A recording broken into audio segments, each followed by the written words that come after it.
salaamaaleykum yéen mbokk yi xarit yi taamoo di seetaan Seneweb TV ak seneweb.com ak mboolem yi nga xam ne moom mooy banxaasu Seneweb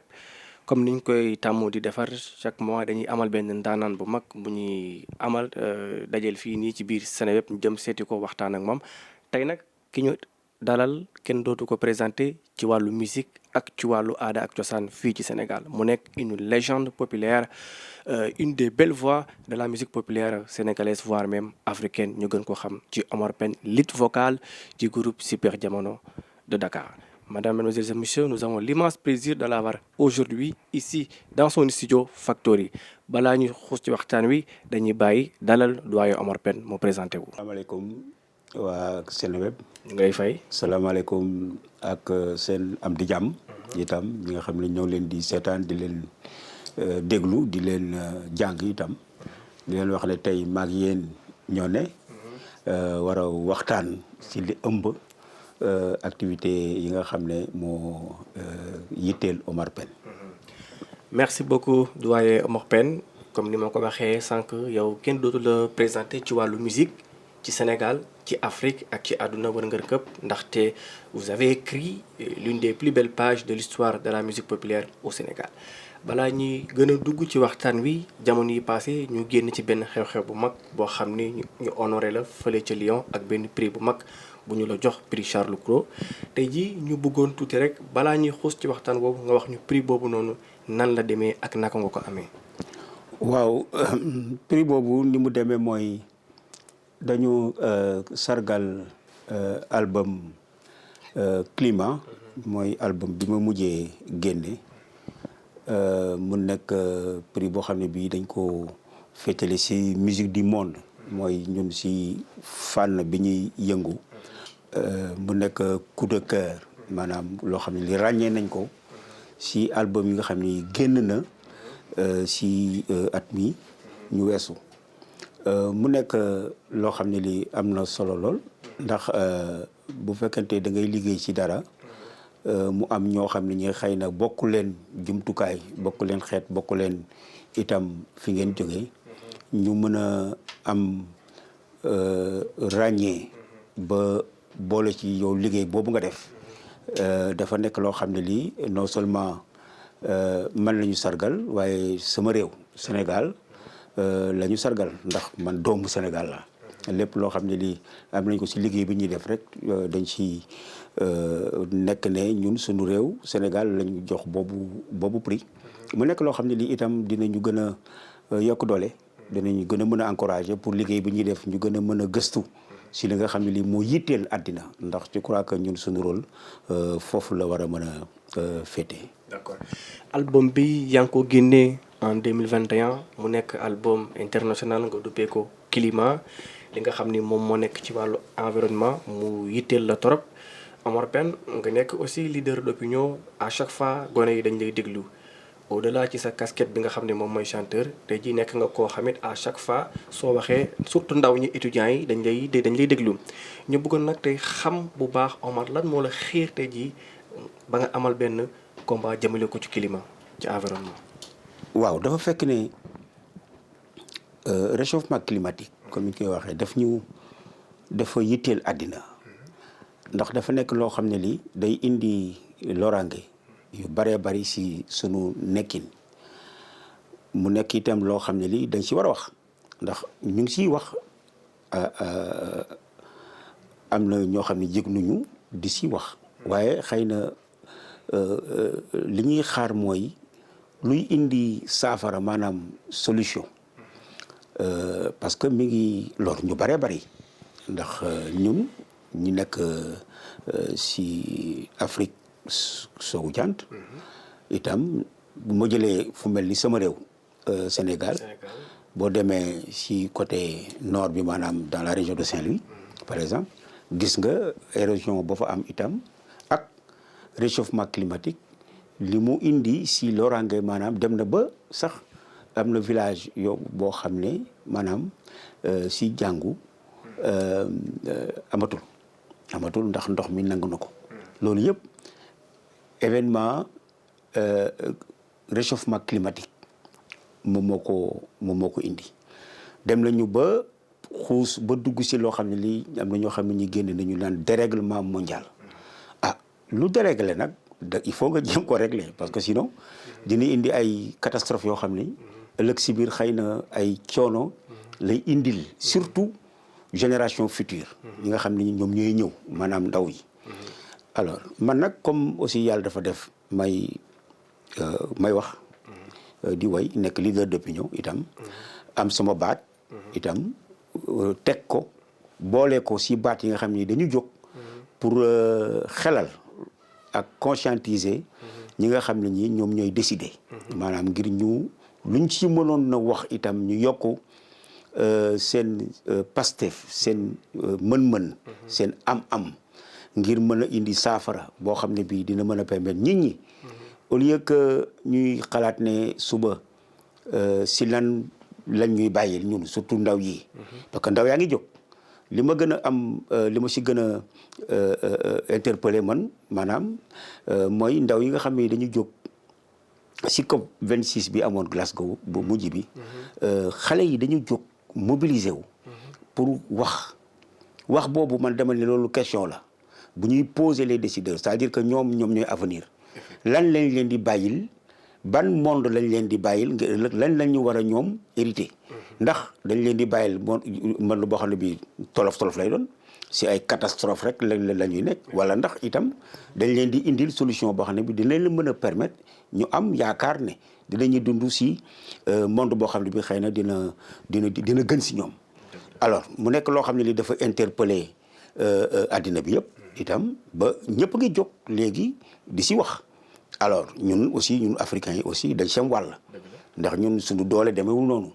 alors am na yoo xam ne bu fi amee itam daf ñu yokk coono rek donc jóg daf ñu war daf ñu war ndax ñun itam lii indi réchauffement climatique bi mooy pollution bi ñuy wax ñun liñ ci indi bariwul maanaam buñ ko xaymaa defe naa 4% la sur le plan mondial xam nga loolu néew na waaye catastrophe bu amee ñun itam dinañu am ay jafe-jafe ngir mën a saafara loolu donc xam nga loolu itam jóg war na wax itam war nañu ngir ñu mën a daal booloo nag parce que pas kii wax fii kii wax déedéet dañu war a booloo loo xam ne lii sunu benn baat lay doon muy baatu Afrique ñu jóg pour wax pour mën a défendre sunu cause itam ñu réagir au lieu de subir comme ni ma koy faral di wax. dafa mel ni sax ci wàllu woowu ci ngeen génne récemment benn single nga ànd ko yeneen artistes yi sénégalais jëmale ko ci wàllu environnement ñu bëggoon tuuti rek nga expliquer ñu wax ñu tuuti projet boobu nan la demee. waaw projet boobu résolution dafa nekk projet boo xam ne bi projet planétaire la mën nañ ko wax loolu parce que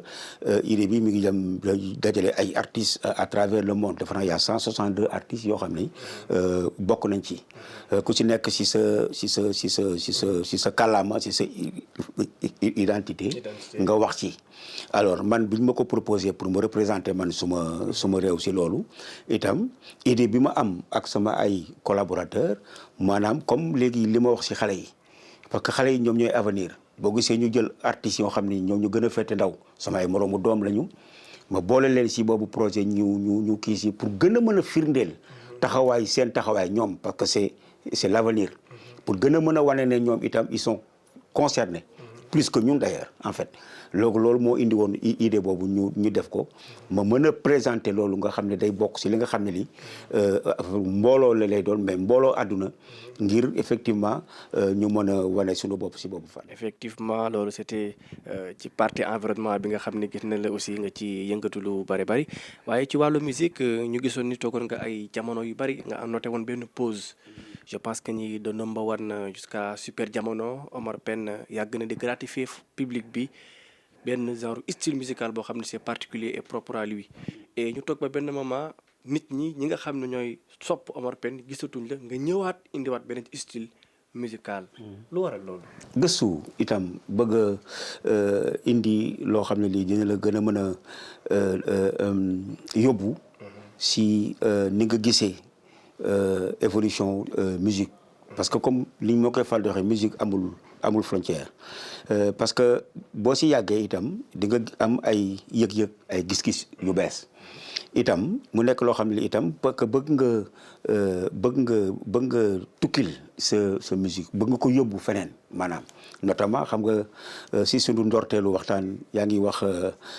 raaya bi Charles Cros par exemple jox album Climat mu nekk dans un style assez particulier donc mooy wane rek ne am nañu possibilité pour gën a mën a wane sunu bopp te du ñu génn si li ñu doon. Je crois que Senghor disait l'enracinement et l'ouverture. Africain là, Sénégalais là, j'ai une identité culturelle à défendre, effectivement, mais teewul dinaa ubbeeku si yenn sonorité dinaa ubbeeku si yeneen culture maanaam am na ñoo xam ne ñu bokk nañu si album bi te duñu ay Sénégalais duñu sax làkk wolof donc moo tax may la musique album climat bi effectivement mais musique moom moo demee noonu mais teewul toujours été que bu ñu nee Omar Pène dañ naan Sénégal waaw donc génnuma wàccuma si sama identité donc toujours moom la parce que loolu mooy base bi mais am na ouverture boo xam ne bi jël na ay instruments tels que des cordes yoo xam ne duñ ko faral di dégg sur ñun si musique bi ñuy def ak yeneen instruments yoo xam ne pour boole ko ak ñun suñuy sabar ak suñu kora par exemple ñu mën a boole ko mu nekk ndaje boo xam ne bi résultat bi moom mooy album bi nga xam ne bi ku ci nekk di nga ci mën a gis sa bopp yow mi nekk Sénégal di nga ci gis sa bopp mais ki nekk Chine wala ki nekk Japon wala ki nekk Sibérie mën a si gis boppam parce que loolu moom la si loolu lañ doon gëstu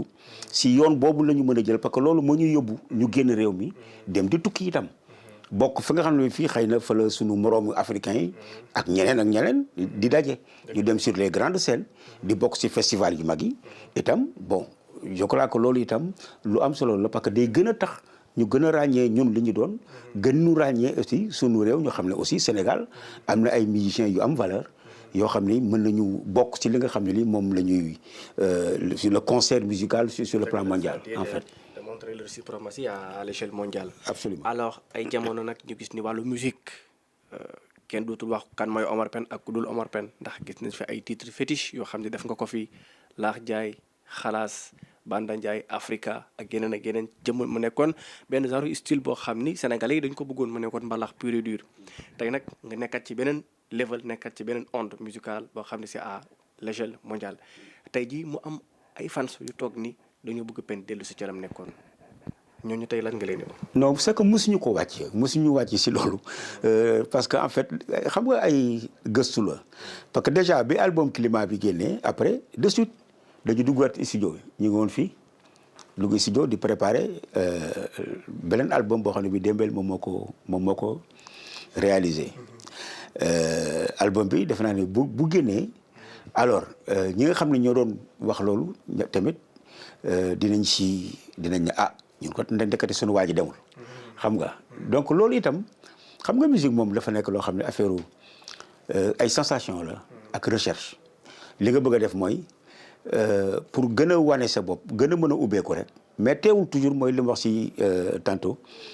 du tax nga wàcc li nga doon parce que li nga doon nga koo pare xam nga fi nga doon xam nga fi nga jóge xam nga li nga doon xam nga donc je crois que loolu moom c'est un acquis mais li ci des rek mooy xëy na peut-être loo xam ne li da nga koy wuti pour exister je crois que loolu itam dafa am parce que dafa am ay concept yu am sur le plan musical à travers le monde xam nga tey ñu ngi wax affaire world music world music concept la boo xam ne bi ñun créé wuñ ko mais boo bëggee bokk ci concert boobu il faut nga dugg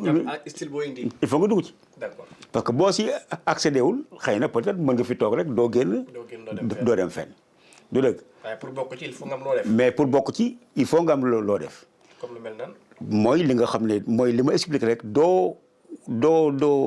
génn sa identité mais di nga gën a mën a wuti li nga xam ne di nga mën a fekk ñeneen ñi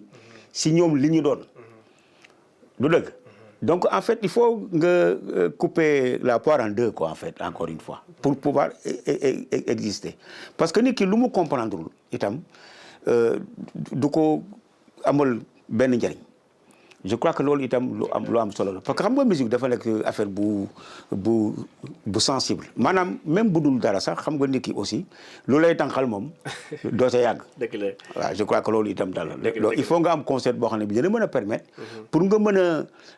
accéder si ki nga xam ne kii bokku leen culture nuróowu leen bokku leen xelal bokku leen xeet nga mën ko intéressé mais il faut nga ñamal ko tuuti si moom li nga xam ne li dina ko mën a téye je crois que problème bi yëpp foofu la féete mais mën nga si nekk si loo xam ne lii da nga si gis sa bopp parce que album bi nga xam ne bi tey moom laa doon expliquer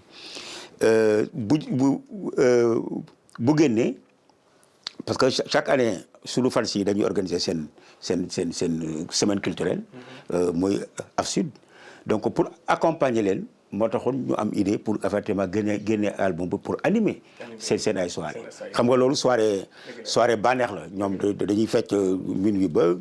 6 heures du matin waaw donc pour fecc loolu leen il faut nga jox leen seen wàllu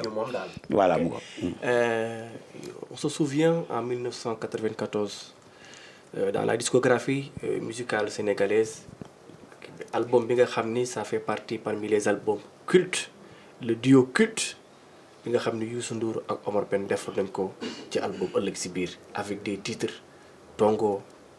Indépendance Cilmaxa mu nekkoon album boo xam ne tey jii nii ba tey jii nii ça continue à marquer son temps Omar album boobu noonu est-ce que tey jii mënoon nga ñu waxaat tuuti ci album boobu ndax tey il est temps de réactualiser album boobu nga xam ne par exemple doon ngeen ci wax ay thèmes yu bëree bëri nga xam ne jusqu'à présent nit ñi dañuy continuer di ko déglu. waaw xam nga dafa nekk loo xam ne lii bon ñun ay artistes la ñu donc artiste moom def naa ne si feeling lay dox. alors je crois que dafa toll woon benn période boo xam ne bi yëgoon nañu que waroon nañ def loolu. je crois que c'est dafa jàmp dafay du lu jàmp mais lu ñu ay sensation mutuelle la c'est-à-dire que Youssou Ndour daf ko yëg man ma yëg ko et pour def ko vraiment jafewul il a fallu que ñu dajee toog di waxtaan jékki-jékki ba chaque mu la mais comme ni may woowee ñoo say est-ce que xalaatoon ni war nañu mën a def benn affaire ma ne ko mais kooku y a pas de problème automatiquement ñu ne d'accord ok yow dinañu gisee ñu toog waxtaan mu ñëw suma kër ñu toog waxtaan ma dem këram toog waxtaan hop et c'est parti. ça s'est passé comme ça. ça s'est passé comme ça donc du loo xam ne lii dañ fi nekk naan non jarul sax amul benn wenn ci bu ci am amul jamono jooju. non parce que dafa waroon am xam nga olof Njaay dafa naan lu jot yomb. waaw suñu benn xaritu woykat aussi mën naa jot du yomb. xam nga voilà donc. waaw donc ñun amoon nañu vraiment envie def ko te ñu ne bon nuñ koy defee bon maintenant il a fallu que ñu organiser tout de suite benn ku nekk indi yan musicien ñoo koy def mais ñu ne léegi Youssou Ndour day jël suma quelques morceaux man ma jël quelques morceaux alors loolu pour magnifier li nga xam ne lii moom moo nekk sama diggante ak moom c'est-à-dire li ñu seq man ak moom voilà parce que am na lu ma seq ak moom loo xam ne la xëy na ñu bari xamuñu ko c'est-à-dire que yàgg nañu bi ñu nga xamante ne Youssou Ndour je crois que on s'est connu en 1973 boobu defe naa moom est-ce que amul ay 15 ans xaw ma 16 ans man ma am 18 ans xaw ma ñu dem Ndar si show Mba donc si lañ xamante 73 ba léegi xam nga loolu yàgg na. c'est de l'amitié. alors donc mais dañ doon fréquenter itam daan organiser ay match de football muy ñëw Grand Dakar di ma seet si mais loolu ñun ñaar ñoo ko seqoon mais à côté alors ñi nga xam ne ñi ñoo nekk fans yi ñoom xamuñu woon loolu mais ñoom pour ñoom jaraaf la quoi xam nga donc waaw alors un jour ci sa benn sortie boo def mu am benn internaute bu ni Omar Pène yàgg nga ñoo bëggal une des légendes de la musique sénégalaise waaye nous voulons le remix de l'album ëllëg ci biir ak Youssou Ndour ndax tey pare ngeen pour defar loolu. bon dama ne dama wax ne loolu lu mën a am la parce que def nañ ko déjà et que 24 décembre bu nekk bu ñuy def mais moom day ñëw si baalu fan si bu ñëwee af sud dañ koy jouer Silmaxa morceau boobu d'ailleurs moom moo ko moom parce que man waytuma ko waxoon naa ko nee naa ko léegi mi ngi mel ni rek joueur bu kii nga jëndi maillot bi ñu wekk ko ne maillot bi datul amati donc wax naa ko grand théâtre alors donc pour vous dire que loolu lu mën a nekk la xam nga mais du doon loo xam ne lii xëy na da nga koy préparer wala loo xam ne da nga koy forcer déedéet su waree ñëw suba ah day ñëw suba donc y a aucun problème. dëgg la effectivement Omar Pène ngay artiste en même temps di leader d'opinion Afrique nekk loo xam ne daf laa ñor souvent dans vos discours dans vos chansons ñu ngi gis ni da ngay wax di def promotion l'unité africaine qu'en pensez-vous sur l'union africaine et l'unité africaine ndax Afrique nekk benn. mais loolu je crois que chance la pour ñun africains ñu mën a am loolu parce que comme on dit l'union fait la force. et je crois que am na sunu ay leaders yu ñu jiitu ñoo xam ne ñi wax nañ ci notamment Nkrumah par exemple am na benn morceau bu moo way ne Nkrumah waxoon na ko Cheikh Anta Diop donc de grands leaders de grands africains tracé nañu yoon bi pour wax ko mais xam nga loo xam ne lii itam du intérêt ñëpp je crois que pour nga def ko du yomb mais mën na ne parce que am nañu lépp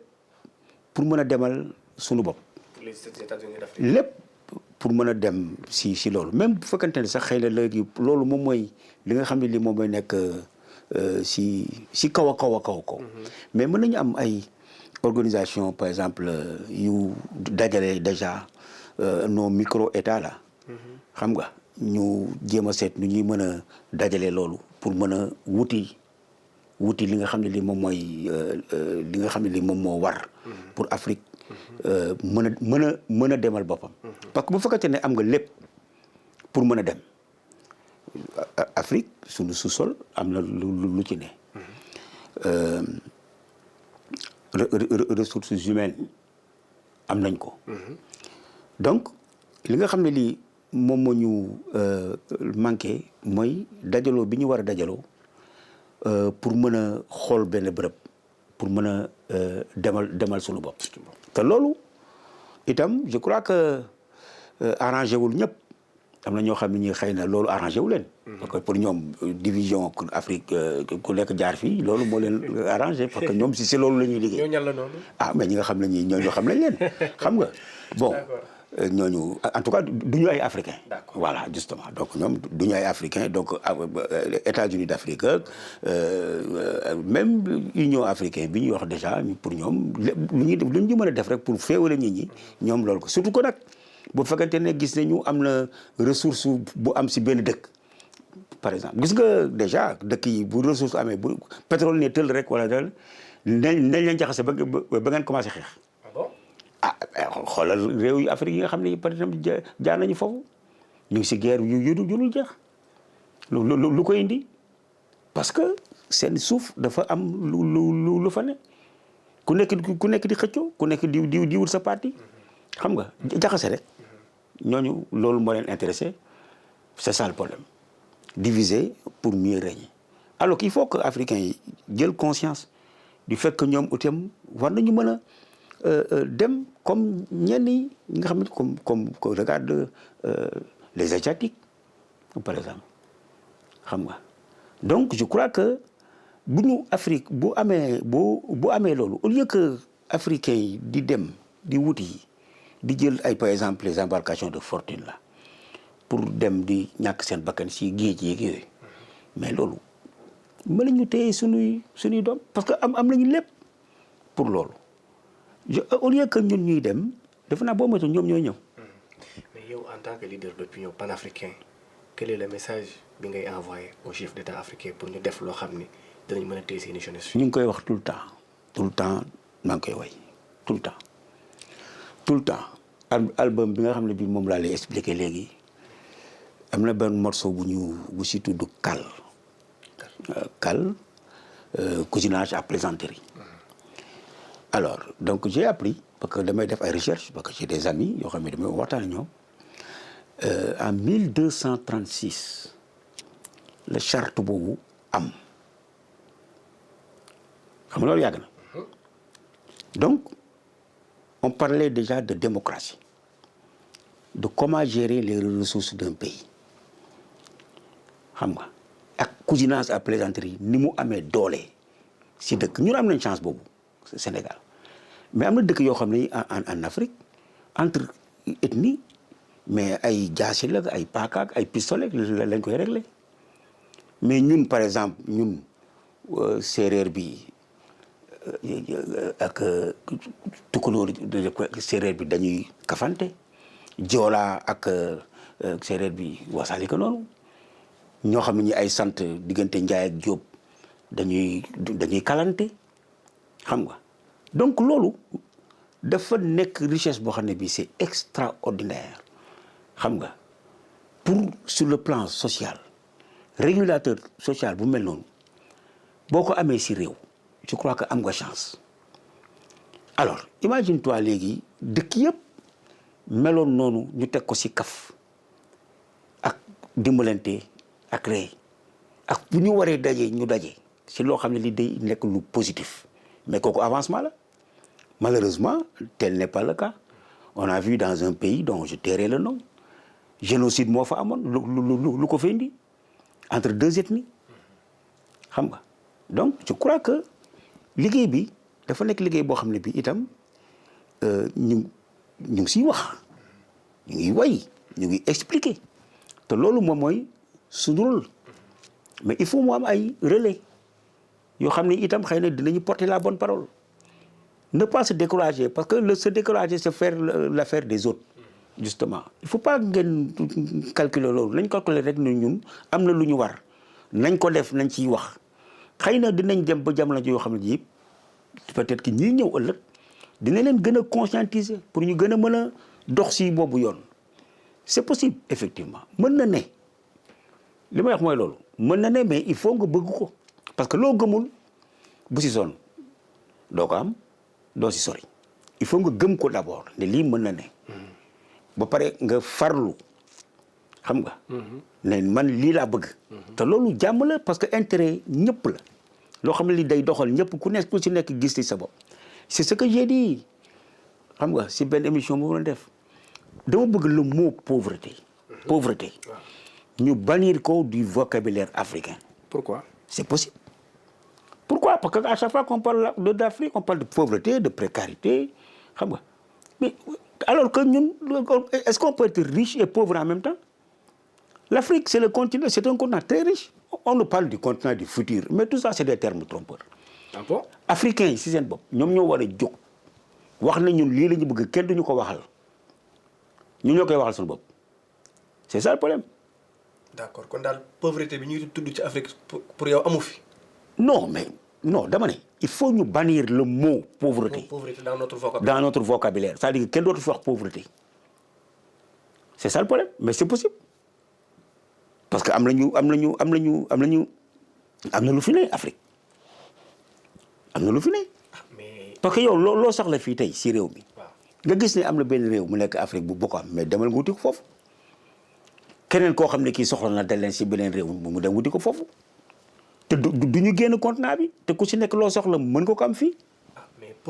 nañ ko bannir ba pare ay ndawam duñ fi toog lu waral loolu. mais parce que effectivement li nga xam ne li moo tax ma ne la il faut nga teg yoon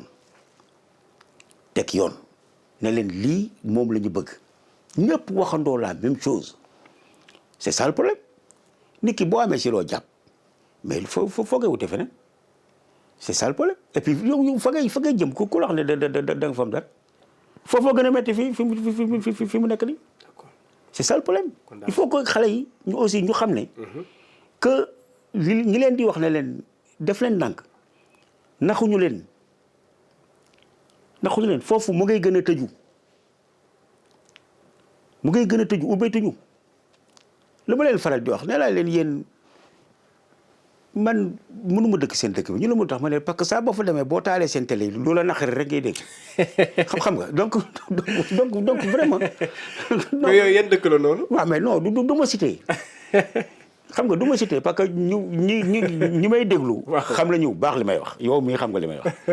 xam nga. donc problème bi moom mooy loolu. merci beaucoup monsieur Pène musical ba léegi ñu ñëwaat ci yow. parce que bi may boobu maa ngi gën a nekk xale dama daan wayantu sax ay wayu Omar Pène amoon na benn way boo xam ni dama ko daan way souvent xalaas maa waaru sama maam daan ma wax naan ma foofu rek nga yem waaye doo ko àggale léegi ma ne ko lu tax mu ni ma parce que Omar Pène wayam gone du ko doxatoo ñu bëggoon a xam tey ji terme boobu nga xam ne tey ji foo toll dañ naa la wayu Omar Pène xale du ko doxantoo ci mbedd lan moo nekkoon secret Omar Pène. ah non man waxuma loolu de toute façon. xëy na ni ko nit. waa nit ñee ko waxoo ko nit ñi ñoo ko waxee noonu. di ko déggee ndax message bu lourd bi ngay véhiculer ci say. waaw parce que xam nga moo tax may wax tout le temps. ne su may way. damay jéem a indi lu amal njariñ. askan wi ki koy déglu. voilà. loolu rek laay wut lu ma génne rek ka koy déglu. na si gis njëriñ. parce que man suma la bopp lu ma amalul njëriñ wax dëgg yàlla du ma si dugg du ma si ñàkk sama jot. du ma ci def sama énergie ni rien parce que njëriñ da ngay dox si lu la amal njëriñ. loolu moo mën a jël sa temps xam nga loolu si la war a mën a xalaat. donc su may xalaat dell di ko wax dama naan lii de maa ngi wut koo xam ne kii parce que waxuma ko pour man parce que dama koy génne donc moomuma ko mais ki ko moom mooy ki koy déglu léegi nag ki koy déglu dama naan kii de li may wax nii ki koy déglu yàlla na ko amal yàlla na si gis njëriñ donc njëriñ loolu rek man moom ma si intéressé voilà donc nag dégg-dégg yi nag xam nga mën na wute ku nekk mën nga interpréter nu mu la neexee mais l'essentiel mooy na la amal njëriñ rek voilà. d'accord ba tey ci wàllu musique tamit bu ñu demee fële ca université de Cheikh Anta Diop mu nekk loo xam ne ñëpp d'accord nañ loolu ni tey jii nii képp ku jaar université parce que sax am na ñu naan balaa ngaa jaar université def fa concert tàggul Omar Pène ba pare parce que y a une amitié qui existe entre Omar Pène et les étudiants tey ñu bëggoon a xam tey ji Omar. lan moo la lié ak les étudiants ba tey loo def rek boole leen ci. waaw man université dafa nekk bërëb boo xam ne bi bon dama ko yàgg a fréquenté. alors bi ma nekkee xale bu tuuti nekk école primaire Fann laa daan dem université. parce que sama papa moo fa doon liggéey nekk ci bibliothèque bi donc foofu laa daan yendu quoi en fait. mais bu ma demee gis étudiants yi à cette époque là. bu ñu ñëwee ni ñuy concentré woo. ci njàng mi. ay liseuses la ñuy yore mais doo dégg bruit par rapport ak ñun bu ñu nekkee école primaire récréation bu jotee yuuxu yi ngay dégg football beeg xam nga di dóor bal di tëbaka dal ainsi de suite mais foofu boo fa ñëwee si beneen environnement ngay ne.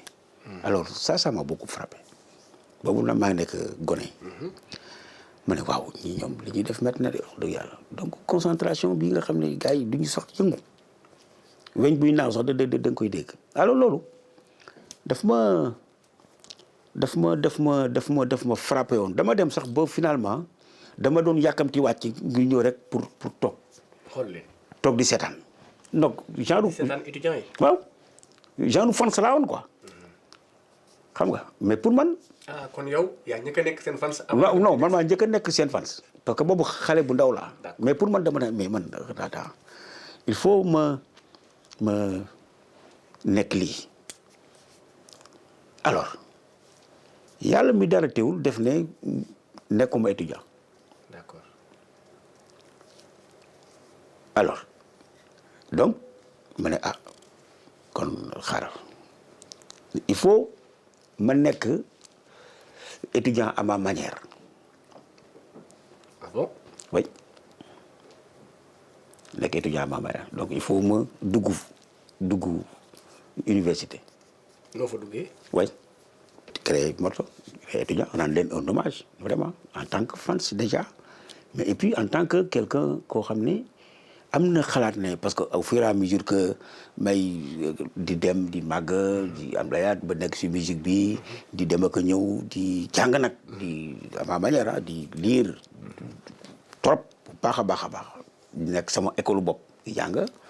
si laa ne effectivement ñii itam ñoo am solo ñu am solo lañu si réew mi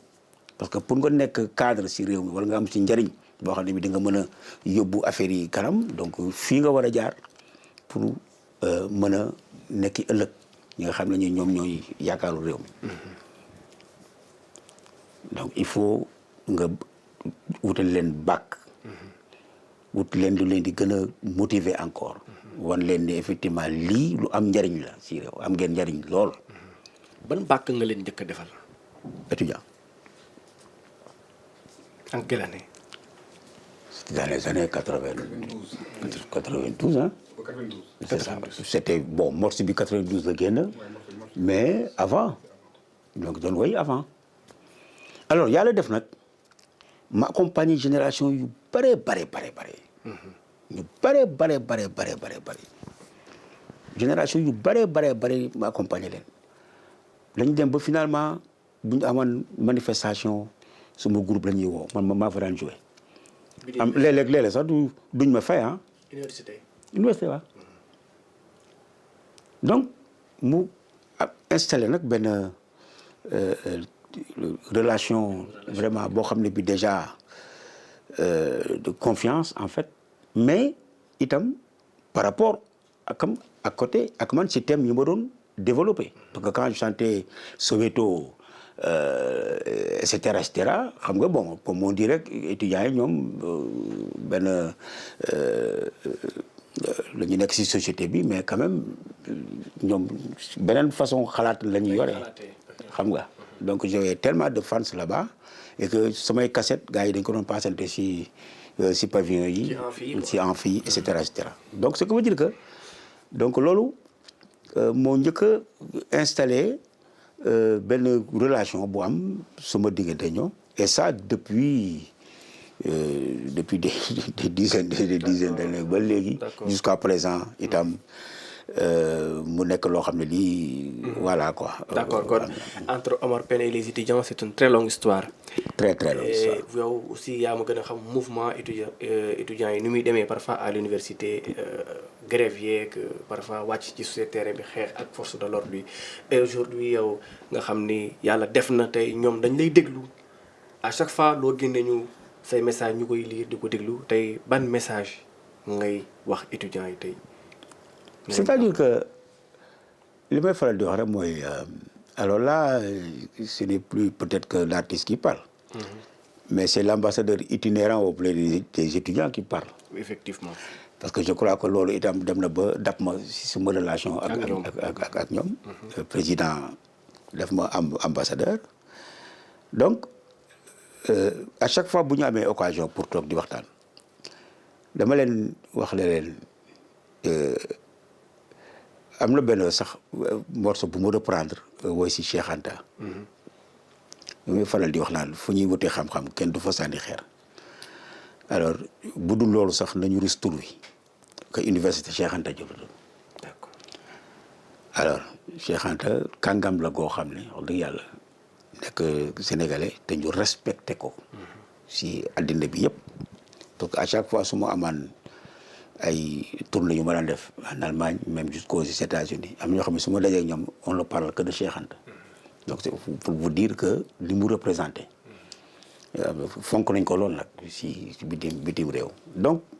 étudiant bi lu ko indi université mooy parchemin ngay wut loolu nag moom moo la fa yóbbu waaw loolu moom je crois que moo war a nekk objectif numéro 1. boo ko amee nga génn nga defaru tekki yor je crois que loolu itam lu am solo la bon àddina nag dafa nekk loo xam ne li xëy na dina am ay situation yoo xam ne dina créer ay mouvement et cetera mais loolu itam je crois que lu ñu war a gën a mën a moytu si la bokk defar loo xam ne li xëy na parce que ku si nekk di si gis sa bopp ñi war a jàng ñi war a jàngale ñi war a def pour ñu mën a jàng def pour ñu war a mën a jàng. Effectivement. Je crois que loolu moom mooy. Le message. moom mooy message. D'accord. Omar, vous avez chanté pour les étudiants, vous avez chanté pour les enfants, vous avez chanté pour les femmes, mais vous n'avez pas oublié aussi les forces de l'ordre, les soldats, les militaires. ñooñu aussi tamit am na lu la boole ak ñoom. waaw mais parce que militaire day yàlla boo ko seetee dañu am solo lool parce que ñoom ñoo yore sunu parce que tey bu ne woon tel je crois que ñoom bokkuñu si ñuy daaw làqatu ñu xam nga. yëpp bokkuñu ko ci ñi daw làqu. wala am militaire moom daw làqu waru ko. déedéet ah xanaa déggoo seen devise on nous tue mais on ne nous déshonore pas. moom nga wax ci way wi. waaw mu ngoog loolu rek way la loolu je crois que boo ko tojee bu baax a baax nga dégg bu baax loolu. ah foo gis militaire sax da nga war a toj. gis nañ aussi relation bi nga am ak ñoom parce que respecté nga leen aussi parce que à chaque fois looy def rek di nga leen ci boole ak comme li nga waxaat nii dañoo bokk ci ñun parce que tey jii bu ñu demee ba foo dégg teel. sa xel ci ñoom lay def. absolument ñoom it gis nañ relation bi nga am ak ñoom waaye Fatou it waa Jaraaf. waaw parce que gis nañ ba nga woyee Jaraaf it après ca nga jógee daal di woy beneen club bi ñu tuddee. Jeanne d'Arc de Dakar. mu nekk tamit dafay wane ni rek sa dimension bi nga am ak askan wi. tey jii Omar Pène ñu bëggoon tey rek nga wax ñu actuellement nii ci wàllu musique lan mooy say projet. projet yi bon xam nga léegi maa ngi lay wax album bi war a génn climat bi génn la mais am na beneen album boo xam ne bi titre bi Thione la. donc mais si loolu ñu ngi préparer déjà les 50 ans de musique de Omar Pène. Alors je crois que loolu moom dinañ ci dellu si. ndax suma ay collaborateurs ñu ngi si liggéey. fi mu nekk nii mais am na itam yeneen yoo xam ne am na parce que barki démb lañ jógee tournée. bu resté bu ñu def Paris ak Bruxelles. donc am na yeneen yi xam ne itam dina ci tegu. incha allah ñu ngi ciy liggéey. nga xam ne bi daal en tout cas ñu ngi ci campagne de promotion bu album climat. oui. waaw mais li nga xam ne daal moo aussi ñu ngi koy waaj. moo xam ni gaa ngi ciy liggéey du pas trop m'avancer parce que xam naa ne y a des voix beaucoup plus autorisées. yoo xam ne dinañ ci wax incha allah. je crois que dinañ ci gën a mën a tas daal. disons simplement rek gaa yi ngi liggéey. donc ñu ngi ci kawam incha allah rabi bu soobee. d'accord Omar Pène vous êtes un musicien averti à dimension internationale tey jii la nouvelle génération bi ñëw di way ñoom it ñu ngi leen di dégg yow en tant que doyen lan nga leen di conseiller ci yoon bi. mais dañu nekk ci loo xam ne lii carrière. carrière la parce que musique moom lu ne mën na ci am je crois que mais boo gëmee li ngay def rek di nga ci mën a sori parce que liggéey la. liggéey moom ku nekk xam nga liggéey bi ngay def itam li nga ciy wut. xam nga njëriñ itam mooy li may wax rek xam nga njëriñ loolu itam je crois que tant que yaa ngi nekk sa objectif. donc dina la mën a yóbbu. nga dem itam xam ne rek tey mu neex bu subaa mu naqari itam. donc il faut nga mën a gérer loolu yëpp quoi. lu mën a ñëw rek nga mën a gérer ànd ak moom te nga am naa sama objectif bu ma fixé. mooy njëriñ li mu siy wut. je crois que loolu moo tax ku nekk épouser dara parce que loo xam ne li xëy na peut-être da nga koy def te gumoo ko mooy li ma la wax tantôt. doo ci mën a yàgg. mais il faut nga gëm ko d'abord. ba pare nga am ne lii man moom laa bëgg. itam bon donc lépp lu mënti ñëw rek nga mën a am capacité boo xam ne bi di nga ko mën a. d'accord di nga ko mën a gérer. d'accord balaa ñuy tëj tamit ñu bëggoon rek tuuti nga tàggatoo en même temps aussi nga joxaale benn message au peuple sénégalais. waaw li may faral di wax rek mooy lépp looy wax rek da ngay koy ñaan mu am si jàmm. parce que jàmm si la ñëpp xaj. xam nañu yenn situation yi nga xam ne yenn réew yi dañu nekk si ay situation gis nañu ni ñu mel. ak la fa am. donc loolu ku ko mën a moytu rek na nga ko moytu. parce que loolu musiba lay indi. donc yàlla na yàlla musal si loolu. li may ñaan rek mooy ñu ànd ak dal te xam ne ku si nekk itam li nga bëgg. boo fekkante da nga koo bëgg nga teg ko si anam yoo xam ni nit ñi dinañ la mën a déglu mën la dégg mën la gëm mën a apprécier. si loo xam ne li xëy na du indi benn tolof-tolof. loolu itam je crois que mën na yóbbu nit ki mu dem ci li mu bëgg. je crois que loolu lu am solo la mais jàmm moom.